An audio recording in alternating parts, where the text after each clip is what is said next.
Shabbat Shalom, everyone. In accordance with the long-standing Jewish tradition, we will start with dessert first. And so tomorrow night is Chanukah, and in the spirit of that, it's probably appropriate to explain something uniquely, beautifully, tastefully associated with Chanukah, and that is the food that we eat. Amongst different Jews from different areas, we have I'm smiling at Jackie Alou from Morocco. Amongst different Jews from different areas of the world, there are different traditions as to what we eat. Some of the common elements they all share is usually the cooking element that they are submerged into. Amongst the Ashkenazic Jews, we know that the latke is of great fame. The origin, we have applause too. Remarkable. The story goes that the latke is a derivative of perhaps the earliest of Hanukkah foods. It comes by way of a Greek dish where they would take cheese and pan fry it. As the Jews made their way further west into Europe, particularly in Eastern Europe, potatoes and onions were a lot more certainly a lot more common than cheese, and so they converted slowly, I suspect, but nonetheless, it made its way into the latke. And much like the pan-fried dish, cheese, the latke was also fried in oil, and hence the culturing, so to speak, of the miracle with the oil. Amongst the Jews of Sephardic, North African, Sephardic descent, they have a particular food called a svinge, which is kind of like a beignet. They also eat a sweet malawach. If none of this makes sense to you, I suggest that you reach out to a Moroccan Jew. And we have the phone numbers of some available if you don't know any personally. And you can certainly avail yourself to tasting either one of these beautiful treats. They are fantastic and tasteful and delicious. But I would argue that each, both the svinja and the malawach and the latke, in our time have all been eclipsed.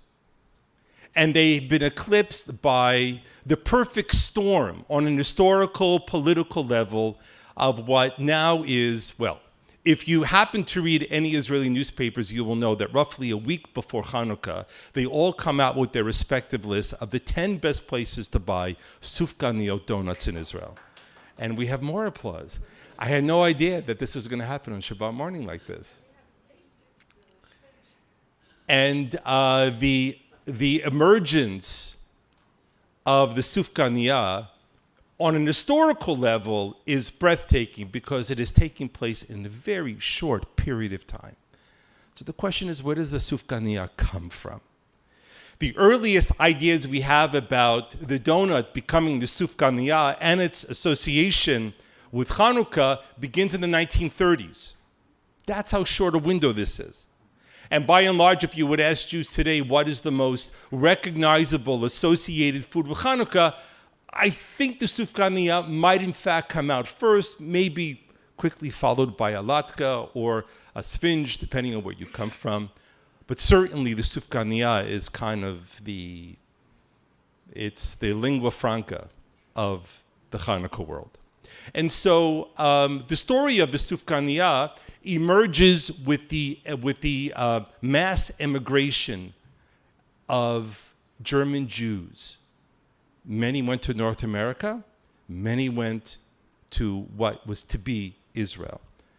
For those of you who had the opportunity to be in Berlin, roughly a month before Christmas happens, you'll know that Berlin is filled with donut stands. They're in the train stations, they're on the sidewalks, they're everywhere. And when German Jews came to Israel, when Hanukkah started, they began peddling the sufganiyah, the donut. But in particular, what they peddled is perhaps what they call in Israel the tam shel pam. It's kind of the original of what the sufganiyah was, and that is the jam buster.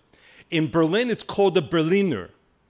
And that was the classic food that they would distribute and sell and share amongst themselves during this holiday period. And the Jews of Berlin themselves also associated and used the Berliner, the jam buster, amongst their celebrations. By the way, it's one of the reasons why when John F. Kennedy stood at the Berlin Wall in 1961, and he said famously, Ich bin ein Berliner, all the Berliners laughed. Because Berliners never call themselves Berliners. The Berliner is the donut. Anyway, this is an historical thing. Okay. So, okay, desserts out of the way. Now we'll get to the meat. The second Gerer Rebbe, whose name was Yehuda Aryeh Leib Alter, he lived roughly from 1866 to 1906, roughly around there. His grandfather was the first Gerer Rebbe, and he took over as the second because his mother and father died when he was still an infant, and he was raised by his grandparents. And he wrote a tremendous amount. And his commentary on the Torah, called the Sfat Emet, is absolute required reading for those people who are interested in classic rabbinic interpretation of the Bible. And in this comment on Hanukkah, he says as follows. He says, pay attention that when you recite the bracha of Hanukkah, what you don't say. It says, Asher kitshanu b'mitzvotav v'tzivanu lahadik ner shel Hanukkah. We don't say lahadik ner Hanukkah. We say shel Hanukkah. And what's the difference? The difference is that if you were lighting the candle for the sake of what happened on Hanukkah, you would say lahadik ner Hanukkah or b'Hanukkah. In other words, that you were lighting the candle as a way of remembering the miracle. But the Gerer Rebbe, the second Gerer Rebbe, says we do not light the Hanukkah candles to remember what happened all those years ago, despite the fact that we recall the history all of the time. In his language, he says, we light the candle lahatzkir v'lo lizkor, which is to say that we light the candles not to remember, but we light the candles to inspire us. That the miracle of Hanukkah, according to the Gerer Rebbe, is not something that simply happened. It is something which happens and can continue to happen if you believe. Which leads me to my third point.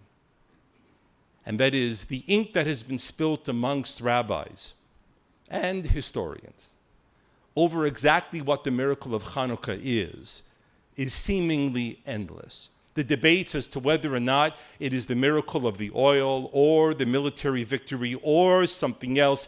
Rabbi Yosef Karo, the famous rabbi from the 15th century, in his Beit Yosef, goes into great detail on this. And so there is great question, and rightly so, over what the extent of the miracle was and where it came from. And so humbly I want to submit to you my interpretation of the miracle, taking into mind the words of the second Gerer Rebbe. See, I think this is what we celebrate on Hanukkah. And that is, when the Greeks invaded Jerusalem, and they took over the temple. And think for a moment, all the people that were in the temple in that moment. Levites and Kohanes and the average Israelite who was there to worship and pray. And the Greek soldiers burst in and they go running for their lives.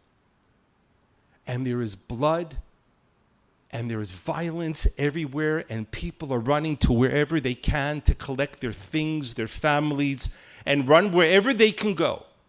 And rightly so, to save their lives and the lives of the people they love. But in the midst of that maelstrom of violence and hell, there was one person whose name we will never know, who rather than running for their life, took a bottle of oil and buried it. And they did it because they believed that the Jews would come back. And I think that that is the real miracle of Hanukkah. That even in the darkest of moments, we must always believe that there will be those of us who will come back. That we hold this not merely because we love it, but because we know in our hearts there will be those after us who will love it as much. Shabbat Shalom, everyone, and Chanukah Sameach.